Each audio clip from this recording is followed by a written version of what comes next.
분기에 57조 2천억 원을 번 회사에서 4만 명이 파업을 선언했습니다. 잠깐 숫자를 다시 확인해 보겠습니다. 57조 원. 대한민국 코스피에 상장된 700개가 넘는 기업들이 1년 내내 벌어들인 이익을 전부 더하면 약 50조 원입니다. 삼성전자 DS 부분 하나가 고작 석 달 만에 그 숫자를 가볍게 뛰어넘었습니다. 미국의 파운드리 황제 TSMC가 같은 기간에 번 돈의 딱 2배입니다. 엔비디아와 어깨를 나란히 하는 수준입니다. 글로벌 투자은행들은 삼성이 2027년에 엔비디아의 영업이익마저 추월할 수 있다는 분석을 공식 보고서에 담기 시작했습니다. 그런데 바로 그 회사에서 바로 지금 이 순간 7만 3천 명의 조합원 중 무려 93.1%가 파업 찬성 투표에 손을 들었습니다.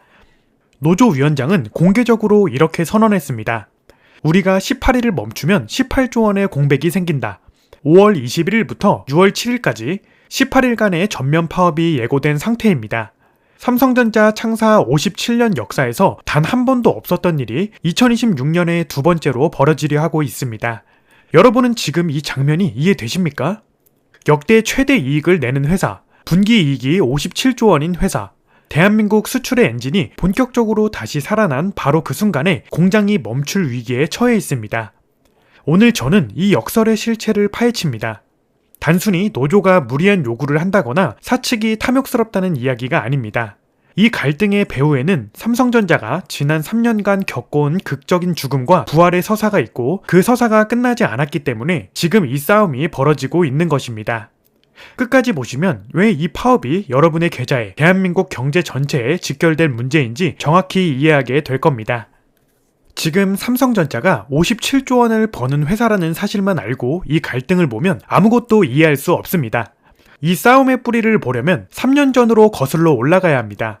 2023년 삼성전자 DS 부문은 14조 9천억 원이라는 전대미문의 적자를 기록했습니다. 반도체 역사에서 삼성이 이 정도 규모의 손실을 낸 것은 사실상 처음이었습니다. 비유하자면 대한민국 제조업의 심장이 멈춰버린 것이었습니다. 그런데 그 적자의 원인을 당시 많은 사람들은 단순히 반도체 경기 침체 때문이라고 분석했습니다. 절반은 맞고 절반은 틀렸습니다. 진짜 문제는 더 깊은 곳에 있었습니다. HBM, 즉 고대역폭 메모리라는 단어를 들어보셨을 겁니다. 지금 이 순간 전 세계 모든 AI 서버, 엔비디아의 GPU 한 장 한 장에는 반드시 HBM이 탑재됩니다. 챗 GPT가 여러분의 질문에 답하는 순간에도, 구글 AI가 논문을 요약하는 순간에도, 마이크로소프트 코파일럿이 엑셀 수식을 짜는 순간에도 이 HBM이 없으면 아무것도 작동하지 않습니다. 그러니까 HBM은 AI 시대의 쌀입니다. 없으면 아무것도 안 되는 절대적인 원자재입니다. 그런데 2022년, 2023년 당시 이 쌀 시장에서 삼성전자의 점유율은 어느 정도였을까요? 놀라지 마십시오. 18%였습니다. 하이닉스가 61%를 가져갔고 마이크론이 22%를 차지했습니다. 삼성전자는 반도체 메모리 시장 전체 1위 기업인데 가장 핵심적인 AI 메모리 시장에서 꼴찌에 가까운 처지였습니다. 왜 이렇게 됐을까요? 여기서 경제학자들이 말하는 경로 의존성이라는 개념이 등장합니다. 어려운 말처럼 들리지만 쉽게 설명하면 이렇습니다. 여러분이 20년간 짜장면으로 대박을 낸 중국집 사장님이라고 생각해 보십시오. 주방 시스템, 재료 공급망, 요리사 숙련도 모든 것이 짜장면에 최적화되어 있습니다. 그런데 어느 날 손님들이 갑자기 파스타를 원하기 시작합니다. 뭔가를 바꿔야 한다는 건 알지만 지금 짜장면으로도 돈이 잘 벌리고 있고 주방 시스템을 다 뜯어 고치는 건 너무 무겁습니다. 그래서 조금 미루게 됩니다. 그러다가 옆집 이탈리아 식당이 파스타를 먼저 시작했고 몇 년 만에 그 집이 동네 맛집이 되어버립니다. 삼성전자가 바로 이 중국집이었습니다. 삼성은 2010년대 내내 범용 디램 대량 생산이라는 방식으로 세계를 평정했습니다. 얼마나 싸게, 얼마나 빠르게, 얼마나 많이 만드느냐의 싸움에서 삼성은 타의 추종을 불허했습니다. 그 성공의 DNA가 너무 강했습니다. AI 시대가 열리면서 단순히 싸고 많은 메모리가 아니라 엄청난 대역폭으로 데이터를 쏟아낼 수 있는 고성능 HBM이 핵심으로 떠올랐을 때 삼성의 내부 조직은 익숙한 방식에서 벗어나지 못했습니다. 반면 SK 하이닉스는 일찍이 HBM에 집중 투자하며 엔비디아와 긴밀한 기술 협력 관계를 구축했습니다. 결과는 냉혹했습니다. 엔비디아의 AI 칩 HBM 공급 물량 중 60% 이상이 SK 하이닉스로 갔습니다. 그뿐만이 아닙니다. 파운드리, 즉 다른 회사의 반도체를 대신 만들어주는 사업에서도 삼성은 무너지고 있었습니다. 대만의 TSMC가 전체 파운드리 시장의 62%를 독식하는 동안 삼성 파운드리는 13%에 머물렀습니다. 그리고 그 13%마저 내부적으로는 문제투성이었습니다. 삼성이 자랑하던 3나노 공정의 수율, 즉 웨이퍼 하나에서 멀쩡한 반도체가 나오는 비율이 40에서 50%대에 불과했습니다. 공장에서 찍어내는 반도체 2개 중 1개는 불량품이라는 뜻입니다. 빵집으로 비유해보겠습니다. 100개를 구워서 50개가 타거나 설익어버려야 한다면 그 빵집은 재료비와 인건비를 감당할 수가 없습니다. 게다가 그 빵집에는 또 다른 구조적 문제가 있었습니다. 삼성 파운드리의 주요 고객은 애플, 퀄컴 같은 글로벌 반도체 설계 기업들입니다. 그런데 이들의 입장에서 생각해보면 삼성은 자신들의 경쟁자이기도 합니다. 삼성이 갤럭시 폰을 팔고, 삼성이 자체 메모리를 팔고, 삼성이 자체 시스템 반도체를 설계합니다. 그러니까 고객사 입장에서는 자신들의 핵심 설계 기술, 즉 회사의 비밀 레시피를 경쟁자인 삼성의 공장에 통째로 넘겨야 하는 셈입니다. 아무리 기술력이 뛰어나도 선뜻 발주를 주기 어렵습니다. 이 세 가지 구조적 문제, HBM 주도권 상실, 파운드리 수율 문제, 그리고 이해상충의 딜레마가 맞물리면서 삼성전자 DS 부문은 2023년부터 수조 원대 적자의 늪에 빠졌습니다. 직원들은 성과급이 깎였고 사기는 바닥을 쳤으며 핵심 인재들이 SK 하이닉스로 이직하는 일까지 벌어졌습니다. 그런데 여기서 극적인 반전이 일어납니다. 2026년 2월 삼성전자가 세계 최초로 HBM4 양산 출하에 성공했다고 발표했습니다. 6세대 고대역폭 메모리를 경쟁사보다 먼저 찍어내기 시작한 겁니다. 그동안 61%의 점유율로 HBM 시장을 지배하던 SK 하이닉스보다 앞서는 제품을 들고 나온 것입니다. AI 수요는 폭발적이었고 공급은 절대적으로 부족한 상황이었습니다. 전 세계 빅테크들이 AI 데이터 센터에 수백조 원을 쏟아붓고 있는데 반도체는 살 수 있는 만큼만 팔렸습니다. 팔리는 것보다 빠르게 달라는 주문이 쏟아졌습니다. 결과는 충격적이었습니다. 2026년 1분기 삼성전자의 D램 계약 가격은 전분기 대비 90% 이상 폭등했습니다. 서버용 DDR5는 2배 가까이 올랐습니다. 메모리 재고는 2주치 수준으로 2018년 이후 최저치를 기록했습니다. 그야말로 만들기만 하면 팔리는, 공급자가 가격을 부르는 황금 시장이 열린 것입니다. 분기 영업이익 57조 2천억 원, DS 부문에서만 53조 원, 증권가가 예상했던 컨센서스를 40% 이상 웃도는 울트라 갭이었습니다. 삼성전자는 1년 반 만에 죽음의 문턱에서 역대 최대 이익의 정상으로 되돌아왔습니다. 그런데 바로 이 순간 아이러니가 시작됩니다. 회사가 가장 힘들 때 함께 허리띠를 졸라맸던 직원들이 이제 회사가 역대 최고 이익을 내자 자신들의 몫을 요구하고 나선 것입니다. 그리고 그 요구의 규모와 방식이 대한민국 반도체 산업의 미래를 흔들 수도 있는 수준으로 커졌습니다. 지금부터가 이 이야기의 핵심입니다. 여러분은 아마 언론 보도를 통해 이번 삼성전자 노사 갈등을 접했을 것입니다. 그리고 대부분의 보도는 이 구도를 단순하게 그립니다. 무리한 요구를 하는 노조 대 이를 거부하는 회사. 그런데 막상 안을 들여다보면 이 싸움은 우리가 생각하는 것보다 훨씬 복잡하고 훨씬 위험하며 훨씬 구조적입니다. 먼저 노조가 무엇을 요구하는지부터 정확히 짚어보겠습니다. 전국 삼성전자 노동조합, 이른바 전삼노를 포함한 삼성전자 노조 공동투쟁본부의 핵심 요구는 두 가지입니다. 첫째는 초과 이익 성과급, 줄여서 OPI라고 부르는 성과 보상의 상한선을 없애달라는 것입니다. 둘째는 성과급 재원을 영업이익의 15%로 고정하고 이를 투명한 기준으로 배분해달라는 것입니다. 협상이 진행되면서 노조는 이 요구를 영업이익 10%로 스스로 낮추었습니다. 그럼에도 협상은 결렬됐고 쟁의행위 찬반 투표에서 93.1%라는 압도적 찬성이 나왔습니다. 이 요구가 무리하냐 아니냐를 판단하기 전에 먼저 삼성전자가 2026년 1분기에 벌어들인 영업이익을 다시 떠올려 보십시오. 57조 2천억 원입니다. 만약 노조 요구대로 영업이익의 10%를 성과급 재원으로 썼다면 이 분기 하나만으로 약 5조 7천억 원이 직원들에게 돌아갑니다. 연간으로 단순 환산하면 20조 원이 넘습니다. 회사 입장에서는 천문학적인 숫자입니다. 그러니 회사가 거부하는 것이 이해됩니다. 그런데 직원 입장에서도 논리가 있습니다. 2023년에 회사가 14조 9천억 원의 적자를 낼 때 직원들은 성과급을 사실상 포기했습니다. 허리띠를 졸라맸습니다. 핵심 인재들이 경쟁사로 이직하는 와중에도 남아서 HBM4 개발에 매달렸습니다. 노조 위원장은 협상 테이블에서 이렇게 말했습니다. HBM도 원팀으로 협업해서 결과를 냈을 때 제대로 보상해준다고 했는데 약속이 지켜지지 않았다. 그 불신이 이번 협상을 파국으로 몰고 있다는 것입니다. 여기서 한 가지 더 주목해야 할 변수가 있습니다. 이번 갈등은 단순한 노사 갈등이 아닙니다. 삼성전자 내부에서 사업부 간에 벌어지는 이른바 노노 갈등이 함께 작동하고 있습니다. DS 부문, 즉 반도체 사업부는 지금 메모리 슈퍼사이클의 혜택을 받아 분기에 53조 원의 이익을 냅니다. 반면 시스템 LSI와 파운드리 부문은 여전히 적자입니다. 노조의 요구대로 영업이익의 일정 비율을 성과급 재원으로 쓰되 부문별로 배분한다면 메모리 쪽 직원들은 두둑한 보상을 받지만 파운드리 부문 직원들은 상대적으로 훨씬 적은 돈을 받게 됩니다. 같은 회사, 같은 노조, 같은 계단을 오르내리는 동료인데 성과급이 극단적으로 갈린다면 내부의 균열은 어떻게 될까요? 이것이 이번 협상이 단순한 노사 문제가 아닌 이유입니다. 사측이 내놓은 제안은 결코 허술하지 않습니다. 임금 인상률 6.2%는 2023년에 4.1%, 2024년과 2025년에 5.1%보다 높은 수준입니다. 여기에 실거주 목적 주택 구입 시 최대 5억 원 대출, 자녀 출산 경조금, 자사주 20주 지급, 패밀리넷 포인트 100만 점까지 전례 없는 패키지를 내놓았습니다. 적자 사업부 직원에게도 경영 성과 개선 시 최대 75%의 성과금을 보장하는 안까지 제시했습니다. 그러나 노조는 이것이 제도 변화가 아닌 일회성 보상에 불과하다며 거부했습니다. 제도가 바뀌지 않으면 다음에 또 같은 싸움을 반복해야 한다는 논리입니다.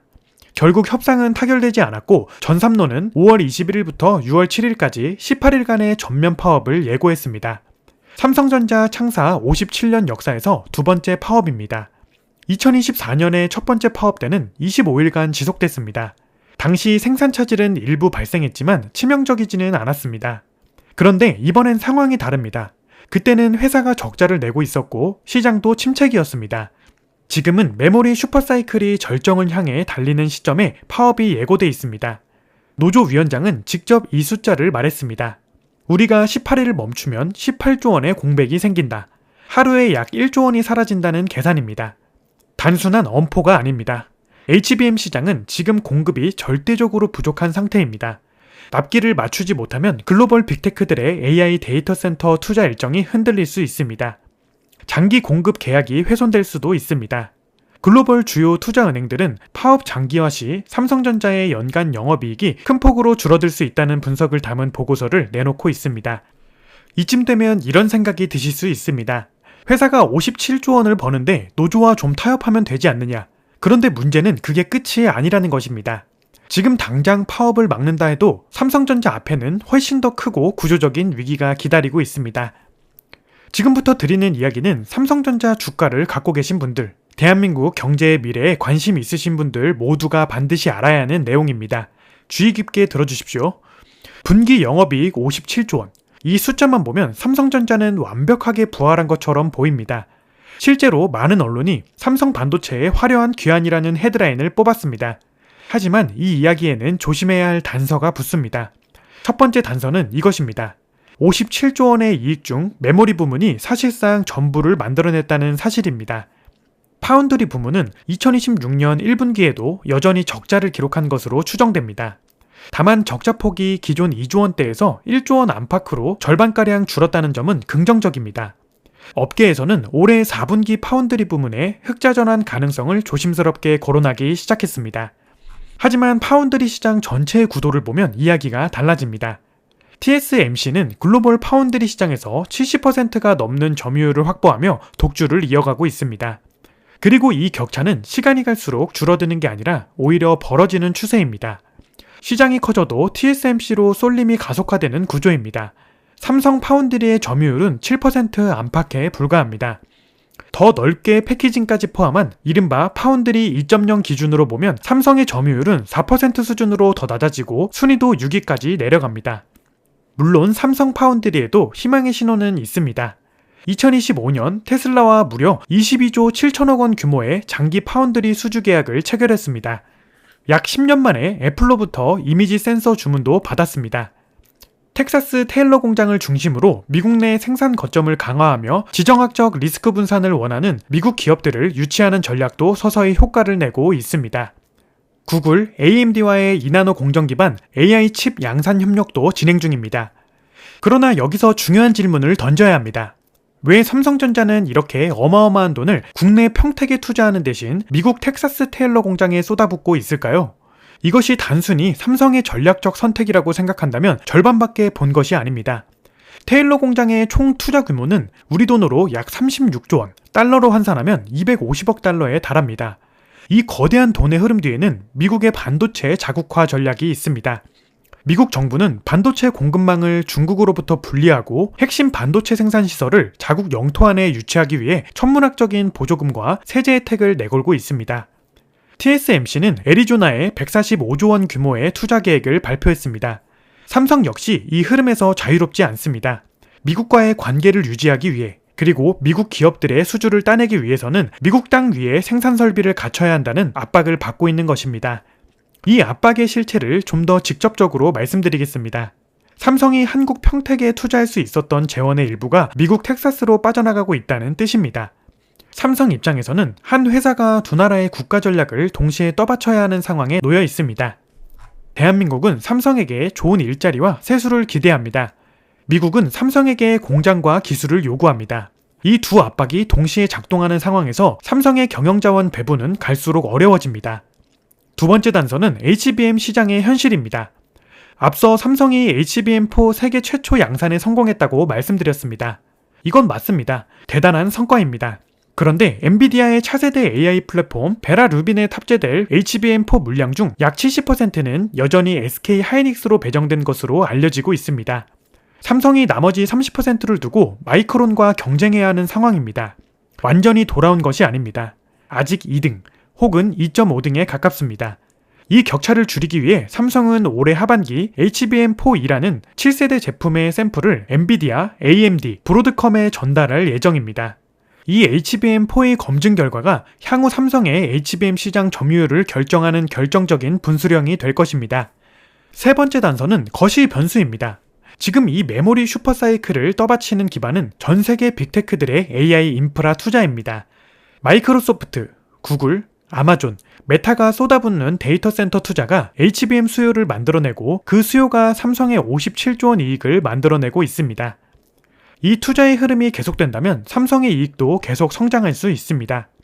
하지만 AI 투자 사이클이 꺾이거나 미중 무역 갈등이 심화되어 반도체 수출 규제가 강화된다면 지금의 이익 구조는 순식간에 흔들릴 수 있습니다.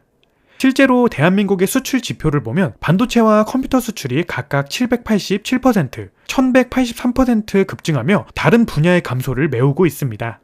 삼성 하나가 무너지면 대한민국 수출 전체가 흔들리는 구조입니다. 그리고 지금 이 절체절명의 순간에 4만 명 파업이 예고되어 있습니다.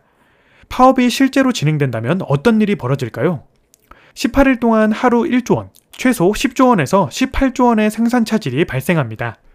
수요가 폭발하는 황금 시기에 라인이 멈추는 것입니다. 이 물량이 고스란히 SK 하이닉스와 마이크론으로 넘어갑니다.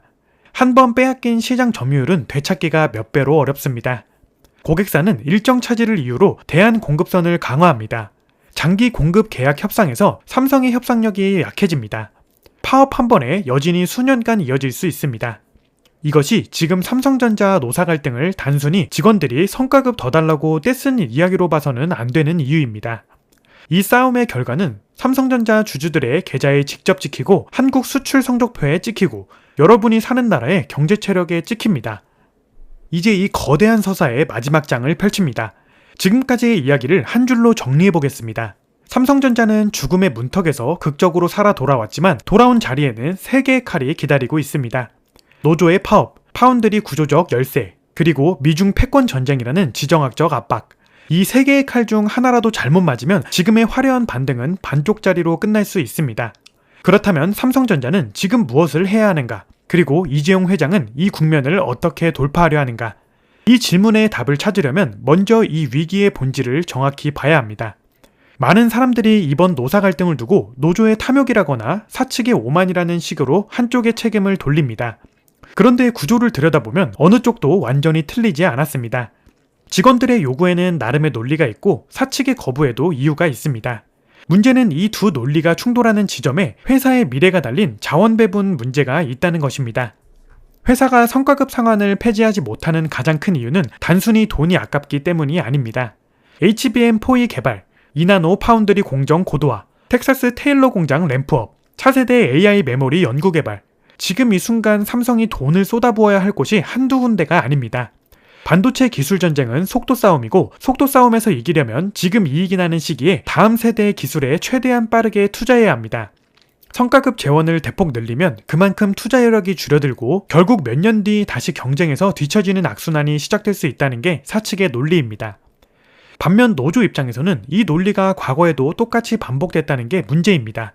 회사가 잘 나갈 때는 미래 투자가 우선이라 성과급이 제한되고 회사가 어려울 때는 비용 절감이 필요하다며 성과급이 깎입니다. 그렇다면 직원들이 제대로 된 보상을 받을 수 있는 타이밍은 언제인가? 이 질문에 회사가 명확한 답을 내놓지 못한 것이 지금 사태의 출발점입니다. 이재용 회장은 이 갈등을 어떤 시각으로 보고 있을까요?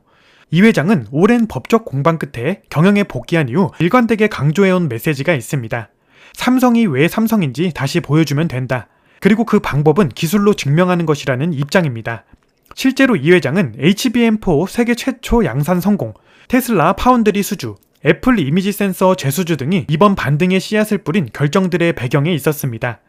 그는 실리콘밸리를 직접 찾아 일론 머스크와 단판을 지었고 글로벌 빅테크 CEO들과의 관계망을 활용해 수주를 따냈습니다. 그러나 이 회장이 직접 개입할 수 없는 영역이 하나 있습니다. 바로 4만 명의 마음입니다. 노사 갈등은 결국 신뢰의 문제입니다. 직원들이 회사의 약속을 믿을 수 있어야 파업을 멈추고 다시 생산 라인으로 돌아옵니다. 이 신뢰를 회복하는 방법은 성과급 상한 폐지냐 아니냐의 이분법이 아니라 투명하고 예측 가능한 보상 체계를 제도화하는 것에서 시작해야 합니다. 일회성 특별 보상이 아니라 직원들이 실적에 비례해 자신의 보상을 미리 계산할 수 있는 구조를 만드는 것입니다. 이 제도적 변화 없이는 파업을 이번에 막아도 내년에, 내후년에 같은 싸움이 반복될 것입니다. 이제 가장 중요한 질문으로 넘어가겠습니다. 이 모든 이야기가 여러분의 계좌, 여러분의 현실과 어떻게 연결되는가 하는 것입니다. 삼성전자 주식을 갖고 계신 분들이라면 지금 이 상황을 어떻게 읽어야 할지 물으실 겁니다. 단도직입적으로 말씀드리겠습니다. 지금 삼성전자의 실적 모멘텀 자체는 대단히 강력합니다. 분기 영업이익 57조 원이 증명하듯 HBM4 세계 최초 양산과 메모리 슈퍼사이클이 맞물려 이익 창출 능력은 사상 최고 수준에 있습니다. 증권가 컨센서스 기준으로 올해 연간 영업이익은 최소 300조 원을 넘어설 것으로 보입니다. 내년에는 2027년 영업이익 488조 원 시나리오, 즉 엔비디아를 추월하는 글로벌 1위 이익기업 시나리오가 거론되고 있습니다. 이 숫자들은 불과 2년 전에는 증권가의 농담으로 취급됐습니다. 지금은 외국계 투자은행의 공식 보고서에 실려 있습니다. 그러나 지금 당장 해결해야 할 3개의 관문이 남아 있습니다. 첫 번째 관문은 파업입니다. 5월 22일 파업이 예정대로 시작되느냐, 아니면 막판 협상 타결이 이루어지느냐. 파업이 장기화될 경우 단기 실적에 직접적인 충격이 오고 이는 주가에 즉각 반영됩니다. 파업이 타결된다면 오히려 불확실성 해소 재료가 되어 주가에 긍정적으로 작용할 수 있습니다. 두 번째 관문은 HBM4E 검증입니다. 삼성전자는 올해 2분기 말에서 3분기 초 사이에 엔비디아의 차세대 AI 플랫폼에 탑재될 HBM4E 샘플을 주요 고객사에 전달합니다. 이 검증을 통과하고 엔비디아향 HBM4E 점유율을 의미있게 끌어올 수 있느냐, 이것이 2026년 하반기 삼성전자 주가의 가장 결정적인 변수입니다. SK하이닉스가 차세대 제품에서도 70%의 점유율을 유지한다면 삼성의 이익 성장 곡선에 제동이 걸릴 수 있습니다. 반대로 삼성이 HBM4E에서 유의미한 점유율을 가져온다면 시장의 평가는 달라질 것입니다. 세 번째 관문은 거시 환경입니다. AI 인프라 투자 사이클이 얼마나 더 지속되느냐, 미중 반도체 수출 규제가 어느 방향으로 흘러가느냐, 이것은 삼성만의 문제가 아니라 대한민국 전체의 문제입니다. 반도체와 컴퓨터 수출이 전체 수출 증가분의 절대적인 비중을 차지하는 만큼 삼성의 실적은 곧 대한민국의 수출 성적표이고, 수출 성적표는 환율을 움직이고 환율은 여러분의 월급과 물가와 이자율에 영향을 미칩니다. 삼성전자가 흔들리면 삼성전자 주식을 갖고 있지 않은 사람도 그 여파를 피해갈 수 없습니다. 정리해드리겠습니다. 삼성전자는 지금 2개의 얼굴을 갖고 있습니다. 하나는 분기 57조 원을 버는 압도적인 이익기계, 다른 하나는 파업 위기, 파운드리 열세, 지정학적 압박이라는 세 겹의 리스크를 안고 가는 취약한 거인. 이 두 얼굴이 공존한다는 사실을 정확히 알고 투자 판단을 해야 합니다. 단기적으로는 파업 타결 여부, 중기적으로는 HBM4의 검증 결과, 장기적으로는 파운드리 흑자 전환 시점이 삼성전자 주가의 방향을 결정할 핵심 이정표입니다. 삼성은 반도체 역사상 가장 극적인 두 해를 보냈습니다. 2023년과 2024년의 지옥에서 2026년의 천국으로 이 여정을 완주했다는 것 자체가 이미 놀라운 일입니다. 하지만 천국의 문에 들어섰다고 해서 모든 싸움이 끝난 것이 아닙니다. 지금 이 순간 4만 명의 직원이 파업을 준비하고 있고 대만의 TSMC는 점유율을 더 키우고 있으며 미국은 삼성의 기술과 자본을 자국 땅으로 끌어들이고 있습니다. 삼성이 진짜 삼성이라는 것을 다시 보여줄 수 있을까요? 기술에서는 HBM4가, 조직에서는 노사 신뢰 회복이, 전략에서는 파운드리 흑자 전환이 그 답을 만들어낼 것입니다. 이 세 가지가 모두 맞아떨어지는 시점이 온다면 삼성전자는 진짜 엔비디아를 뛰어넘는 글로벌 이익 1위 기업의 이름을 얻게 될 것입니다.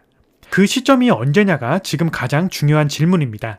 여러분은 어떻게 보십니까? 지금 삼성전자는 살 때입니까? 아니면 파업 리스크와 HBM4의 검증 결과를 확인하고 나서 움직여야 할 때입니까? 여러분의 생각을 댓글로 남겨주십시오. 특히 삼성전자를 지금 보유하고 계신 분들, 오늘 이 영상을 보고 나서 판단이 바뀌셨습니까? 아니면 더 확신이 생기셨습니까? 한 분 한 분의 댓글이 다음 영상의 주제를 만들어냅니다. 오늘도 끝까지 봐주셔서 감사합니다.